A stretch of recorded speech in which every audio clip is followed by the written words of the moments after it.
Почитувани гледачи, добро вечер. Ова е новото издание на емисијата Тавоординација. Оваа Тавоординација започнуваме со пресконференцијата денешната на министерот за здравство Венко Филипче, кој што одлучува практично и за незголемувањето на рестриктивните мерки, останувајќи на мерката од 22 часот полициски час до 5 часот наутро.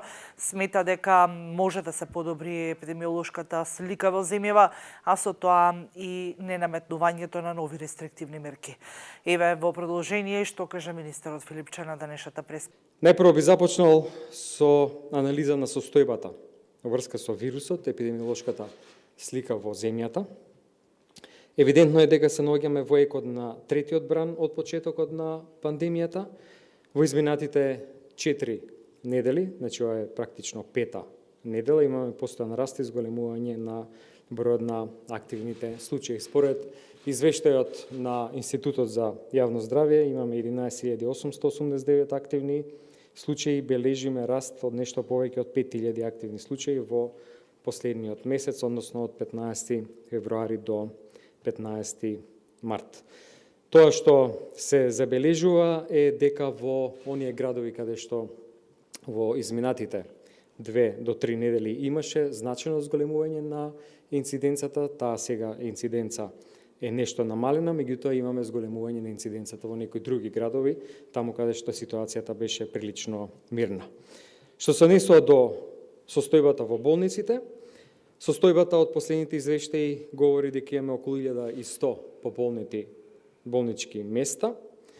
Ова значи дека притисокот во изминатите денови, посебно во Скопје, беше навистина голем и во таа смисла правевме систем на менаџирање, систем на координација со сите директори, прво на јавноздравствените установи болниците тука во Скопје, понатаму и со директорите од останатите болници во државата, а во насока на прилагодување на капацитетите и отворање на нови оделенија со дополнителен број на болнички места. Во таа смисла, сите интерни клиники, онака како што беа претходно, сега се ковид центри. Тука има еден одреден број на слободни кревети, нешто помало од тоа што беше во текот на кризата во месец ноември, и затоа во функција е и едно оделение на хируршките клиники, тоа што за време на оној претходен бран во ниту еден момент не се активираше. Меѓутоа, со таа координација и со дополнителните оделенија во болницата, 8 септември и во овој момент има сосем доволен број на болнички кревети за да се сместат пациенти како од Скопје и од околината, така и оние кои што се испраќаат од другите болници во државата. Тука дозволете да кажам дека сега сите ковид центри се во функција, некаде се користат, некаде се уште не, а тоа зависи од тоа како се менаџираат болничките капацитети у рамките на сегашните постојни болници, не само инфективните оделенија и сите други оделенија кои што се пренаменија да бидат ковид центри. Во таа смисла се користат ковид центрите во Гевгелија, понатаму во Велес, а се спремни и може во било кој дел временски период да бидат пуштени овие модуларни оделенија во Прилеп, во Битола и така натаму, сето тоа врз основа на нашата практично секојдневна комуникација. Утро имавме координација и со членовите на Комисијата за заразни болести на база на најновите податоци и анализи кои што беа направени. Тоа се процентот од позитивни изминатите денови, просекот, она анализа која што се прави врз основа на двонеделните бројки и анализи кои што ги прават експертите епидемиолози. И во таа смисла констатирано е дека оние градови кај што имаше значено зголемување на инциденцата, со тоа оптеретување во болниците, сега има неко одредено намалување. Тоа се, например, Валандово, понатаму Крушево, Кавадарци и Прилеп. Тука се уште има значаен број на пациенти кои што се хоспитализирани, а има зголемување на инциденцата во Скопје, посебно во Гостивар и во Велес. Тоа што беше заклучок денеска е дека оваа сегашна мерка, важечка рестрикција, после рестрикција на движењето после 22 часот треба да остане иста, дека нема да се надополнува и дека дефинитивните резултати ги очекуваме кон крајот на оваа недела, викендов или почетокот на следната недела. До тогаш сме максимално спремни да ги изменаџираме сите други активности во однос на болниците, капацитетите, сместувањето и префрлувањето на пациентите и во таа смисла евентуално дополнителни рестрикции доколку треба после состанокот на Комисијата за заразни болести кој што би се одржал на почетокот на следната недела. Понатаму во однос на би сакал да информирам за случајот со родилката од Дебар. Вчера донесов одлука за формирање на нова комисија. Тоа е законска можност која што има Министерството за здравство. Она првата комисија беше формирана исто така на барање на Министерството за здравство, но тој пат преку лекарската комора, но со оглед на неколку интервенции барање, кои што ги имаше прво од семејството на родилката, понатаму од неколку институции, како например Хелсиншкиот комитет за човекови права, донесов одлука да се формира уште една комисија, која што ќе ја водат директорите на институциите, на клиниките за урологија, карил, гинекологија, директорката на Државниот санитарен здравствен инспекторат и кои што ќе треба да направат анализа на случајот. Донесена одлука да се разреши директорот на Стручката болница и нов ќе се назначи у текот на денешниот или во текот на утрешниот ден. Се разбира дека во тек се сите други постапки во однос на активностите на другите институции кои што беа вклучени во овој случај. Дозволете да информирам уште нешто врска со вакцините и процесот на вакцинација. Прво, сакам да информирам дека успешно тече вакцинација на здравствените работници. Заклучно со вчерашниот ден имаме 5300 вакцинирани здравствени работници и ова е многу битно, имајќи предвид дека сега притисокот кон болниците е навистина голем, ризикот да здравствените работници се заразат е сериозно висок и ова е сериозна заштита на нивното здравје. Еден од клучните моменти во менеџирањето на кризата во рамките на болничките институции.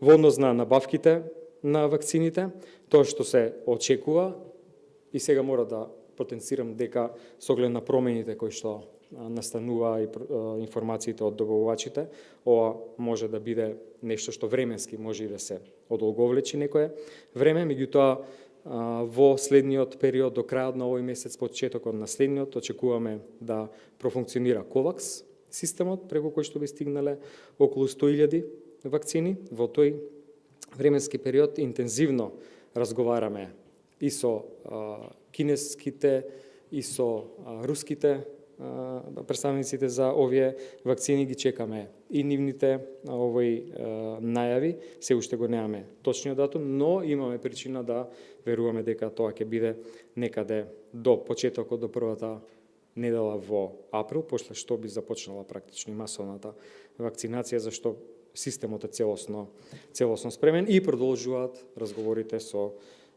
компанијата Pfizer во делот на тие дополнителни прашања кои што практично секојдневно ги имаат. Дозволете да испратам уште неколку пораки врска со процесот на вакцинација. Свесен сум дека набавката не оди со посакуваната динамика, но обезбедувањето на вакцини во буквална смисла на зборот е практично војна. Побарувачката многукратно ја надминува понудата, неизвестноста е навистина голема, не само кај нас, во буквално сите земји во светот. Од самиот почеток, кон сите можности извори, пристапивме максимално сериозно, навремено. За жал, немањето доволно количини и огромниот притисок врз производителите, понатаму во делот на КОВАКС системот, во делот на системот на солидарност од страна на земјите членки на Европската Унија, како и директните договори го прави своето и практично тука се доцни со испораката. И тоа е единствената причина зашто има одложување на датумите на пристигнување, не постои апсолутно ниту една друга и јас како и сите други граѓани верувам дека овој процес ќе го започнеме што поскоро и тука правиме се што е буквално се што е во наша моќ. На крај уште неколку пораки во врска со пандемијата за граѓаните. Сакам да порачам дека е пандемијата се уште тука, дека заштитните мерки мора да продолжиме да ги почитуваме.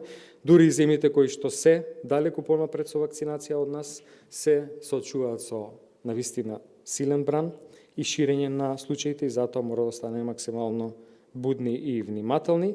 Верувам дека брзо ќе се надмине оваа криза околу набавката на вакцини и после тоа брзо и ефикасно ќе ја спроведеме вакцинацијата, имајќи го предвид целосно спремниот систем за тоа.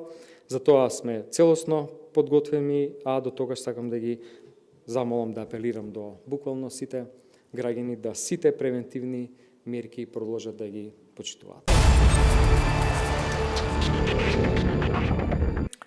А во продолжение изјавата на епидемиологот Жарко Караджовски за епидемиолошката состојба во Македонија и кои биле иницијалните каписли за недонесувањето на одлуката за нов полициски час. Какви ќе бидат понатаму одлуките и каква е состојбата со болничките капацитети во земјава од изјавата на доктор Караджовски. До Комисијата за заразни болести во текот на оваа календарска година и во минатата календарска година од повеќе државни институции беше побарано да направиме наш протокол или наше размислување како би требало да се одржуваат изборите во минатата година, понатака како ќе профункционира собранието, како ќе функционира владата, па еве сега и вашето прашање во врска со пописот. Комисијата направи предлог протокол и тој протокол го дадовме до Министерство за здравство и до Државниот завод за статистика. Понатака, дали ќе се одржува пописот или не, на кој начин ќе се одржува, е политичка одлука. Делот на стручната одлука ние го кажавме во нашиот предлог протокол. Во моментот, ако ме прашувате каква е епидемиолошката состојба, ја кажа, министерот се манифестира со зголемен број на заболувања, меѓутоа се уште може да се менаџира. Ако ме прашувате што ќе се случи на еден месец од денеска, не можам да ви предвидам, макар да епидемиолозите имаме направено пресек на актуелната состојба и наше предвидување дали ќе се зголемува бројот. Меѓутоа, бројот на инфицирани лица и заболени лица. Меѓутоа, ако ме прашувате дали комисијата стои зад одредени одлуки во државата, дали ќе има или ќе нема попис, веднаш морам да ве разочарам, комисијата не се занимава со тоа. Зашто? Предлог протоколот беше побаран и ние го направивме. Понатака, државните институции во државата ќе одлучат ќе има или ќе нема попис, на кој начин ќе се спроведува, а ние дадовме повеќе опции за спроведување на пописот. Во самиот стан, односно кај фамилијата што се попишува, дали се работи за стамбена зграда, дали се работи за зидан објект, дали се работи за куќа индивидуална и дали може да се спроведува попис со одредени епидемиолошки параметри кои што се однесуваат на превенција. Тоа значи задолжително носење на заштитна маска за попишувачот и за лицата кои што ќе бидат попишани, дистанцата која што треба да се одржува, користење на заштитна маска, користење на дезинфекциони средства, дистанца од повеќе метри, вклучително и дистанца која што треба да се одбива и во надворешни услови. Се понатака не можам да ви одговорам, затоа што тоа не е прашање за Комисијата за заразни болести.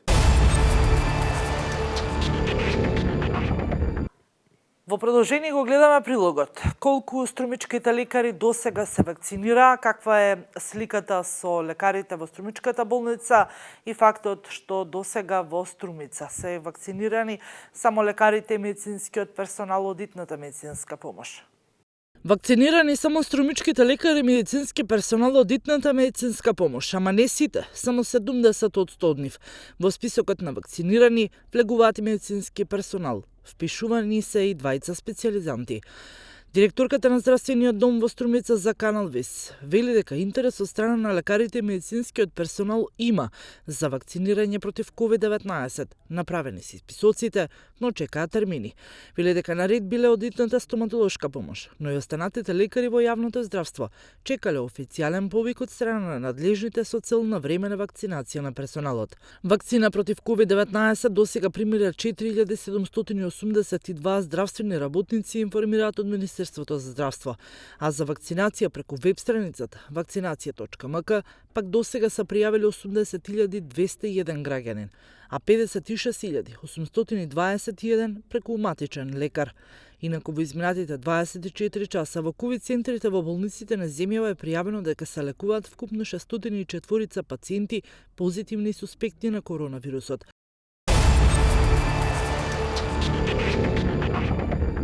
А COVID-19 донесе раст на невработеноста во Гевгелија, во продолжение и прилогот кој што го подготвивме на оваа тема со изјавата на градоначалникот на општина Гевгелија Сашо Поцков.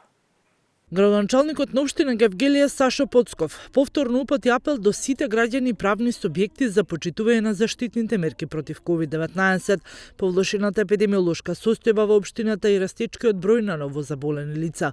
Инаку ако се споредат бројките на лица што бараат работа во 2020 година, бројот на лицата што бараат работа се зголемил за 144% споредбено со 2019. Според него, ваквата недисциплина е на штета на граѓаните, а за тоа најдобра потврда е преполната модуларна болница со хоспитализирани и дневен ковид центар со пациенти со дневна терапија. Уште полошо е што не достигаат здравствените работници, бидејќи некои се заболени или пак се во изолација. Затоа апелирам состојбата да се свати сериозно, а пред се фактот дека заштитната мерка мора да се спроведува, додава Поцков. Да, денес го свикав на кризен штаб, заврши кризен штаб. Заклучоците се работи за една десетина заклучоци, од прилика носат една нишка за поголема контрол на теренот, со фокусот да се дава на санкции, бидејќи епидемиолошката слика и цела година уназад веќе прави пандемијата кога е присутна. Доста пати сме укажувале. Недисциплината, според градоначалникот, е на штета на локалната економија, имајќи ја во предвид незината зависност од прекограничниот промет. Затворањето на грчката граница предизвика затворање на делови од хотели, казина, конфекцијски погони, стоматолошки ординации и други услужни дејности. До крајот на 2020 година, според статистиката на Агенцијата за вработување за регионот што го покрива, вклучувајќи и општините Гевгелија, Богданци и Дујран, евидентирани се 2116 лица што бараат работа. Од вкупната бројка, 200 лица се од Дујран, 480 Богданци, а другите 1436 лица се од Гевгелија. Споредбено пак со 2019-та, во 2020-та бројот на лица што бараат работа се зголемил за 144%. Отвореноста на границата е единствениот излез за здравување на локалната економија, а тоа зависи од епидемиолошката слика кај нас и кај соседите.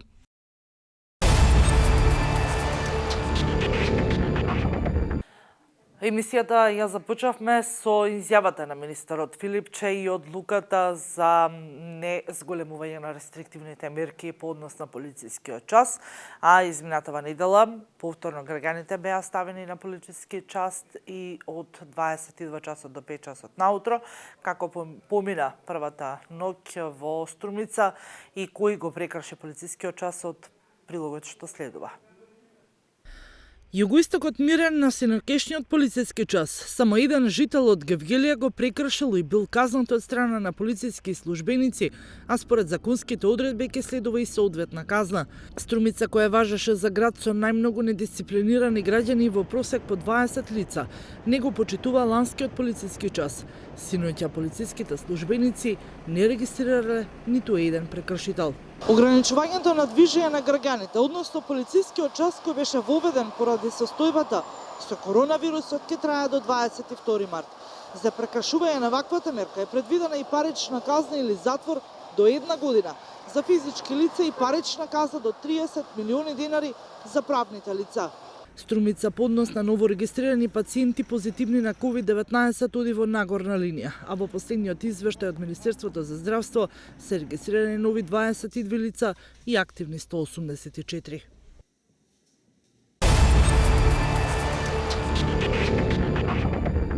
Ова беше последната информација во емисијата која што ја подготвивме за оваа недела. Останете и понатаму со нашиот канал.